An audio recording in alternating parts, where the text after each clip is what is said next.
Welcome to the 4th annual special Bedtime Stories Thanksgiving special. Tonight's story is called Buffet Campaign, and I'm close with people who like buffets, and I'm close with people who hate buffets. So I just get along with everybody. Let's begin.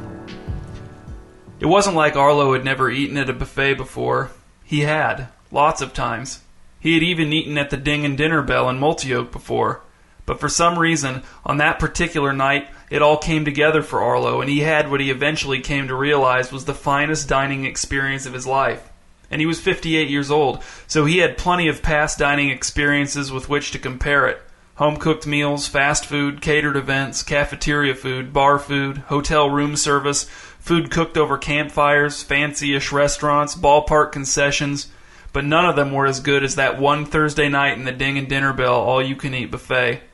Arlo and his wife Rosie were out on a weeknight dinner date in the early fall, enjoying some time alone now that their son was back at college.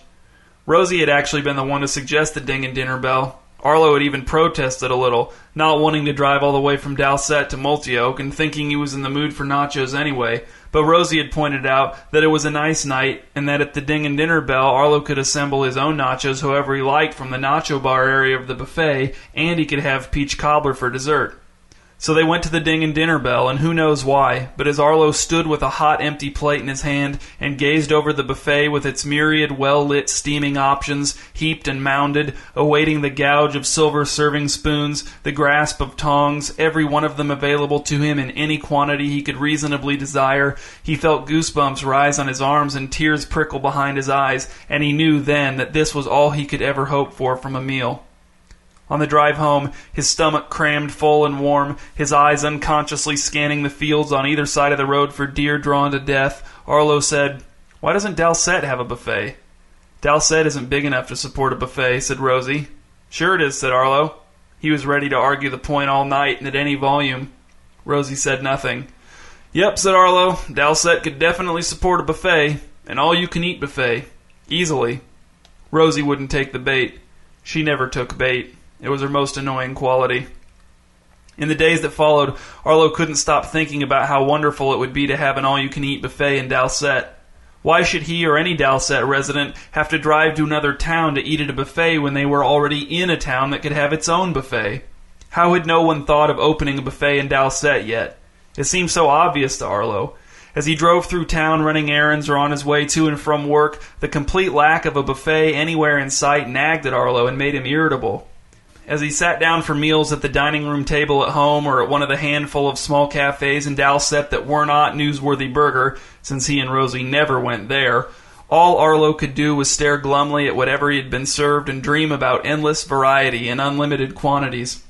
Furthermore, Arlo couldn't even go back to the Ding and Dinner Bell because the thought of Multioke residents taking it for granted filled him with such envy that he knew he wouldn't be able to enjoy it. Arlo worked at the Gasolino gas station right off of Highway 6 on the east end of Dalcette. He'd gotten laid off from Runker Boat Company over in Multioke 2 years prior and, unwilling to move and unable to find anything better, Arlo had reluctantly taken the Gasolino job out of necessity. Rosie was a school nurse at Dalcette Elementary, but she barely made enough for the monthly house payment alone. But the funny thing was, even though it paid a lot less than he'd been making towards the end at Runker, Arlo liked his job at Gasolino much better. He liked being at one of the central hubs of activity in town, seeing so many different people, being one of the first to know whatever was going on in the area, regular customers greeting him by name, giving fountain drink discounts to kids he knew from church, commiserating over Multioke basketball defeats, convincing Gasolino's owner Mr. Bortone to sell live fishing bait in the store, tearing flyers he didn't approve of off of the store bulletin board when no one was around, and getting paid to do all of this and more. Sure, there were annoying parts of the job, but actually no there weren't. Not really. Arlo even liked the smell of gasoline. All this to say that Arlo felt justified in his belief that he truly had his finger on the pulse of Dalcette. He knew what Dalcette wanted even if Dalcette didn't know it yet. An all-you-can-eat buffet like the Ding and Dinner Bell, or better. To prove this, Arlo began to ask everyone who came into the Gasolino what they thought about his buffet and Dalcette idea. Reactions were mixed. Some people were all for it. Some people liked the idea but didn't think there was any way Dalcette could sustain a buffet, and some people hated buffets. The buffet-liking doubters were frustrating in their lack of faith, but it was this last group that Arlo couldn't stand. Sneering, snobby, unlikable people going on about buffets being disgusting and dirty and only for old people and fat people. Who knows how long that food's been sitting there, these people said. It's all cold and greasy and crusty. Arlo couldn't be civil to these people. They were denigrating something they knew nothing about, merely parroting what they'd heard other ignorant people say about buffets and expecting everyone to take it as established fact. After Arlo had several ugly incidents with buffet haters while he was on the clock, Mr. Bortone intervened and asked him to stop harassing the customers about the Dalcette buffet, especially since it didn't even exist. Outside of work, Arlo had grilled all of his and Rosie's friends about the theoretical Dalcette buffet, and some of them had argued against it for a while, but none of them could match Arlo's passion for the subject, and they had all eventually conceded that a buffet in Dalcette would be a great idea, just so they could move on and talk about something else. With most of the people that he crossed paths with in his daily life, either in agreement, feigning agreement, or off limits, Arlo decided to broaden the scope of his campaign in the best way he knew. He wrote into the Speak Out column in The Paper, a free weekly newspaper servicing Multioke and the surrounding area. Arlo's letter appeared in truncated form in the next Speak Out under the title, "Why No Buffet in Dalcette?" "Why are there no all-you-can-eat buffets in Dalcette?" read the letter. "My wife and I have lived in Dalcette for 24 years, but we have to drive to Multioke to eat at a buffet. I've talked to many people in Dalcette, and almost all of them want a buffet here in town. It's ridiculous that somebody hasn't put a buffet here, because anyone who did would make a fortune. There are people out in the country who would come into town for a good buffet too, so it would be good for all the businesses in Dalcette. Lakers in the summer would also like a buffet in Dalcette." Arlo was irritated that The Paper cut his letter where it did since it came to such an abrupt end, but as he reread the original letter on his computer, he could see where someone might find the third paragraph, and especially the last two paragraphs, a bit redundant. Ultimately, he felt as if he had made his point, and he was pleased to think about all the people in the area who received The Paper and could very well be reading his words at that exact moment. "See?" Arlo said to Rosie, crowding her in the front doorway as soon as she came home from work, waving The Paper in her face and pointing at his Speak Out letter. "That's really great," said Rosie in a tired voice, trying to maneuver around Arlo in order to hang her coat in the closet. "Awareness," said Arlo. "It'll get people talking, get people thinking." "I suppose," said Rosie. "It's happening," said Arlo, following Rosie down the hall to their bedroom. "The wheels are turning." "What do you want for dinner?" asked Rosie as she changed clothes. "What everyone wants," said Arlo. "A buffet in my own town." "How about enchilada casserole?" asked Rosie. The next week there was only one response to Arlo's letter in Speak Out, and it was not favorable. Arlo trembled with rage as he read it over a breakfast of 5 eggs in a shallow bowl.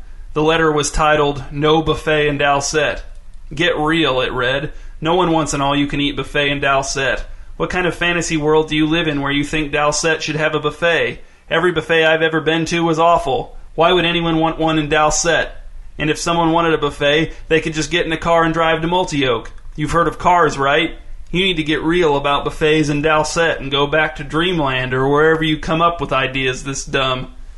Arlo hurled the newspaper across the kitchen and stormed down the hall to the computer room to dash off a response. He left 3/5 of the eggs sitting in the shallow bowl on the table, untouched and forgotten. The back-and-forth war over the mere idea of a buffet in Dalcette raged in the Speak Out column for weeks. All traces of civility were soon gone, and each letter was filled with clunky sarcasm, mock incredulity, juvenile name-calling, and, since all of the letters were anonymous according to the rules of Speak Out, unflattering speculation about the opposing speakers out real lives. After one particularly inflammatory letter from Arlo's nemesis, Arlo had called The Paper and demanded that they give him any information they had concerning the letter's author. When they refused, Arlo told them to print his name along with his next letter so that his nemesis could find him. This they also refused.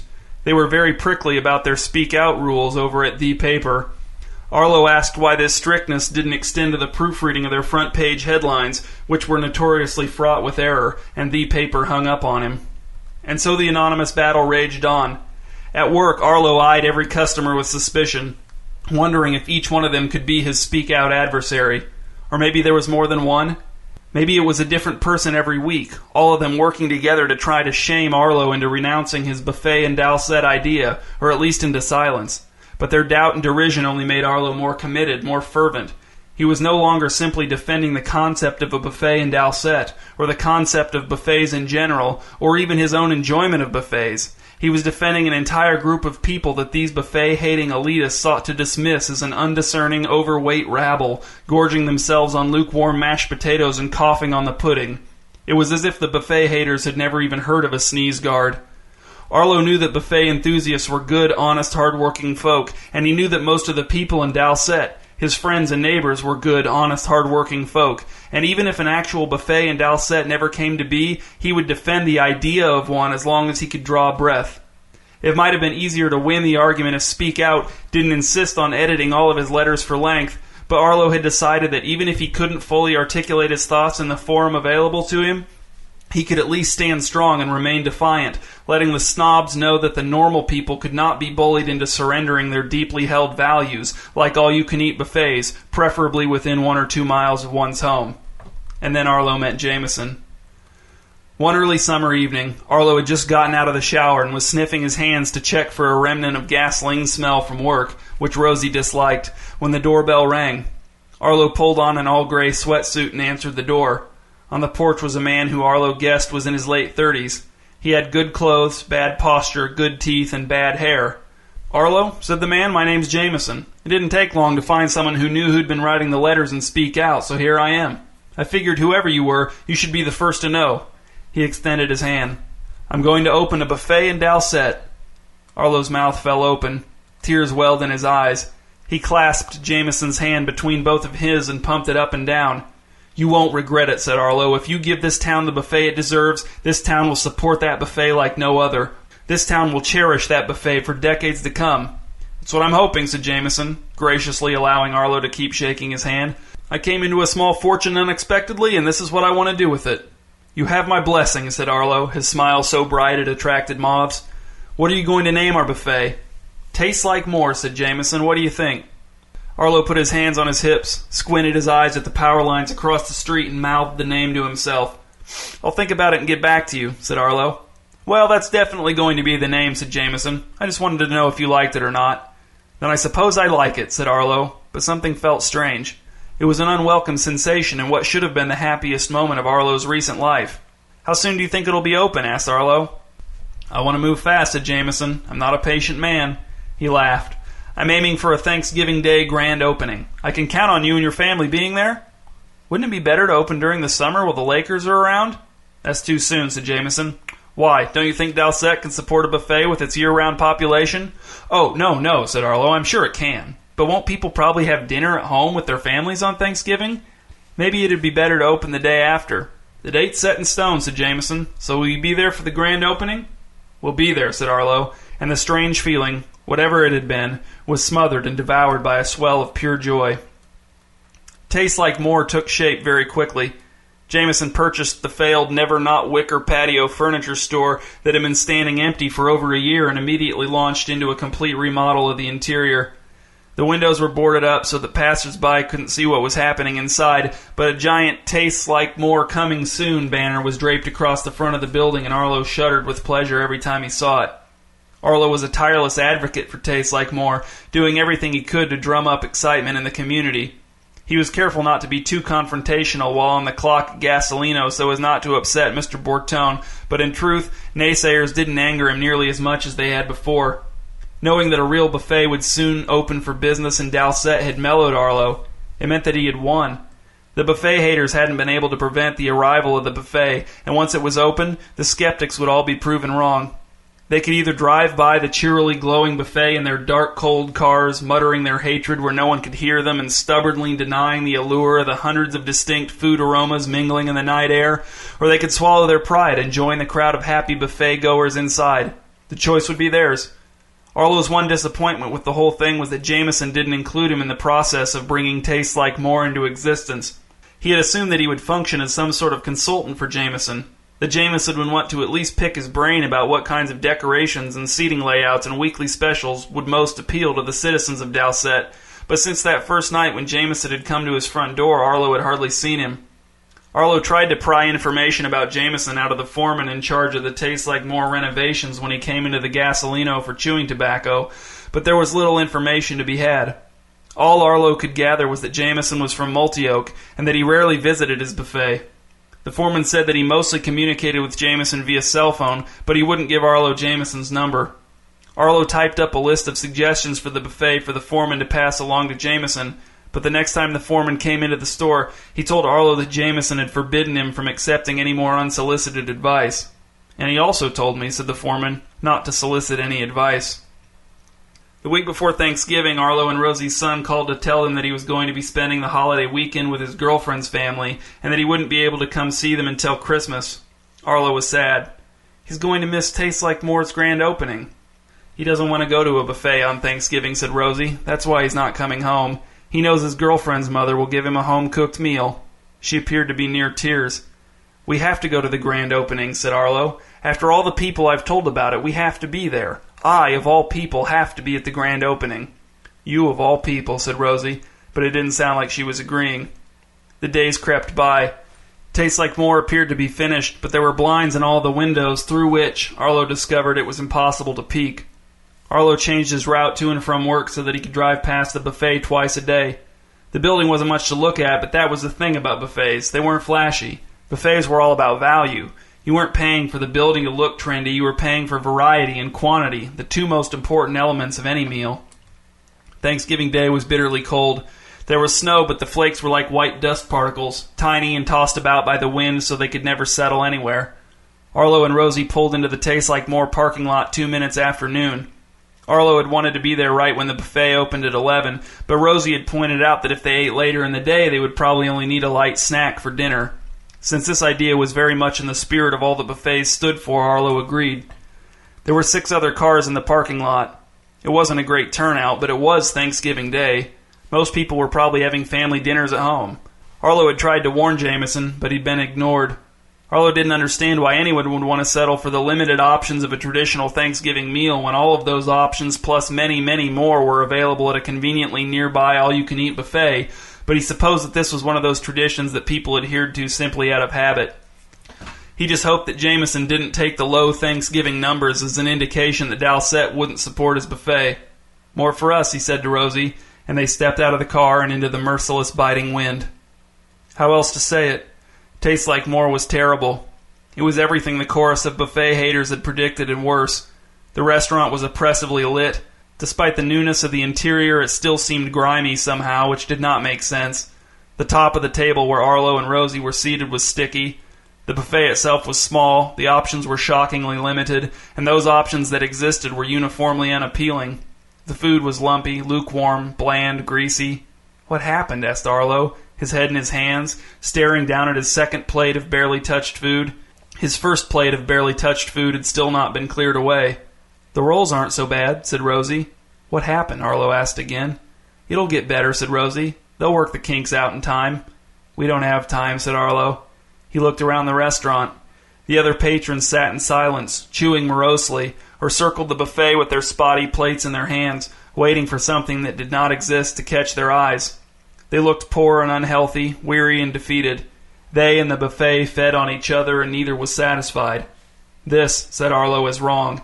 And he took Rosie by the hand and led her out of Tastes Like More, back to the car, back to their home and the leftover beef stroganoff in the fridge. That night, Rosie awoke to the sound of sirens. She was alone in bed.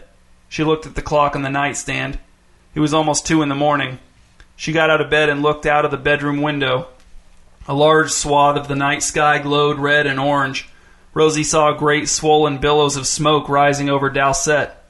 She knew then that Arlo would be home soon. He would probably smell of gas, and he would probably say that it was because he'd had to go into work, which would not be true. He would lie, but he would know that Rosie would see it was a lie, so in that way the lie would be harmless. Anyway, whether Arlo lied or didn't lie, there was no longer an all-you-can-eat buffet in Dalcette, and there never would be.